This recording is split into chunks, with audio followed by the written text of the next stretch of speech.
Attrapez cet immense couteau cosmique. Oui, c'est bien à vous que je m'adresse. Le moment est venu d'examiner le Soleil et de voir ce qu'il cache à l'intérieur. Vous entamez d'abord la couronne, cette chevelure indocile qui forme son atmosphère ténue, brûlant pourtant à près de 2 millions de degrés Celsius. En la traversant, vous percevez des filaments de plasma qui se tordent, comme de fantastiques spaghettis solaires. Vous atteignez ensuite la photosphère, véritable épiderme incandescent, épais d'environ 500 km et rayonnant à 5500 degrés. Sa surface semble gaufrée de petites alvéoles ardentes, les granules, larges d'environ 1000 km chacune. Vient alors la zone convective, où un plasma en ébullition se soulève en vaste masse tourbillonnante. Puis, vous pénétrez la zone radiative, sorte de lente mélasse lumineuse, dans laquelle l'énergie progresse laborieusement, mettant près de 170 000 ans à la traverser. Enfin, vous entamez le noyau, et soudain une fulgurante vague de chaleur vous submerge. Une véritable marmite sous pression, où la gravité contraint les atomes d'hydrogène à fusionner pour engendrer l'hélium, le tout porté à environ 15 millions de degrés. Vous devrez ensuite manier une lame plus petite, car Mercure, prochain objet de votre exploration, est la plus petite des planètes internes, large d'à peine 4900 km. En tranchant son atmosphère ténue, vous distinguez de minuscules atomes d'hydrogène et d'hélium qui s'échappent comme des bulles invisibles éclatant dans le vide. Vous atteignez ensuite la croûte qui, avec le manteau, ne totalise qu'environ 400 km d'épaisseur. À mesure que votre gigantesque lame avance, des éclats de roches compactes se détachent et se fracturent sous la contrainte. Mercure recèle un noyau externe métallique visqueux. Il vous faut l'entamer avec prudence, sous peine de libérer un flot d'alliages en fusion. Puis survient le noyau interne, véritable cœur métallique, représentant près de 85% de la planète. En l'ouvrant comme une boulette de viande, vous voyez s'écouler un liquide de fer brûlant, tel un condiment incandescent. Vous approchez désormais de Vénus, la planète la plus ardente de cette région, où règnent en moyenne 470 degrés, une chaleur suffisante pour liquéfier le plomb. Lorsque vous incisez son atmosphère, le spectacle est stupéfiant. D'épais nuages d'acide sulfurique tourbillonnent dans un air saturé de dioxyde de carbone, telle une serre démesurément exacerbée. La pression y est écrasante, comparable à celle que l'on subirait à plus de 900 mètres sous l'eau terrestre. Autour de la lame, des nuées jaunâtres frémissent et grésillent comme une pluie corrosive. Vient ensuite la croûte, une enveloppe ténue de basalte, épaisse de seulement quelques dizaines de kilomètres. Sa texture rappelle une croûte de pizza minérale, fine mais singulièrement résistante. En poursuivant votre incision, vous pénétrez le manteau. Vaste couche de roches en fusion d'environ 2900 km, où le magma ondule et s'écoule lentement. Enfin, vous atteignez le noyau métallique, large d'environ 3000 km, comparable à une distance couvrant presque celle de Chicago à Los Angeles, abritant une immense boule de fer en fusion. Il est désormais temps d'inciser la Terre, et vous pourriez avoir besoin d'une tronçonneuse pour vous mesurer à cette planète rocheuse. Votre lame attaque d'abord la croûte, mince enveloppe, qui ne représente qu'environ 1% du volume terrestre. Un craquement sec retentit lorsque les roches friables cèdent et se désagrègent. Une poussière fine, chargée de minuscules minéraux, se soulève tandis que la croûte se fragmente, comme lorsqu'on brise un biscuit trop dur. La lame s'enfonce ensuite dans le manteau, une roche épaisse, solide, mais suffisamment plastique pour se déformer avec le temps. À mesure que vous progressez, cette matière chauffée semble suinter, vibrer et bouillonner, laissant une traînée chaude le long de votre outil. En poursuivant l'effort, vous atteignez le noyau externe, véritable océan de métal en fusion. La lame glisse alors dans un épais mélange incandescent de fer et de nickel, comme si vous traversiez une immense lampe à lave cosmique.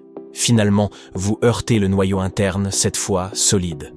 Une sphère de métal ardent semblable à une bille d'acier lumineuse nichée au cœur de la planète. L'outil racle sa surface dense, riche en fer et en nickel, dans un grondement âpre. L'éclat est aveuglant, la chaleur extrême, et la pression y est telle qu'elle écraserait n'importe quelle lame. Rangez la tronçonneuse. La planète suivante requiert un instrument nettement plus sobre. Vous vous dirigez à présent vers Mars, ultime planète rocheuse interne. Votre lame traverse sa croûte, fine et compacte, constituée de basalte volcanique. À mesure que vous incisez, une poussière rougeâtre, aussi fine qu'un talc cosmique, s'élève et se disperse dans l'air raréfié. Contrairement à celle de la Terre, la croûte martienne ne se fragmente pas en vastes plaques. Elle forme une unique coque rigide et continue. Vient ensuite le manteau, comparable à une pâte dentifrice rocheuse et épaisse, ni véritablement solide ni totalement malléable. La lame s'y engage avec une certaine résistance, révélant une matière silicatée incandescente, mêlant lueur rouge et orangée, qui tourbillonne autour du tranchant. Ce manteau, plus mince que celui de la Terre, et ne mesurant qu'entre 1300 et 1800 km d'épaisseur, se traverse relativement vite avant d'atteindre les profondeurs liquides. Vous parvenez enfin au noyau, composé d'un alliage de fer, de nickel et de soufre. Celui de Mars est en fusion, quoique bien plus frais et plus tempéré que celui de la Terre. Sa traversée s'avère d'une facilité déconcertante, sans le moindre effort requis. Nous approchons de Jupiter, véritable colosse du système solaire. Cette géante gazeuse est comparable à un ballon titanesque empli de substances tumultueuses. En l'incisant, vous ne rencontrez d'abord aucune surface solide. Seulement une masse épaisse de gaz tourbillonnant, constituée en majorité d'hydrogène et d'hélium. La sensation évoque une crème fouettée démesurément épaisse, qui semble se prolonger à l'infini. En vous enfonçant davantage, le gaz se retrouve si fortement comprimé qu'il se change en un liquide compact. Votre lame traverse alors des couches de tempête tourbillonnantes, mêlées de nuages aux teintes variées.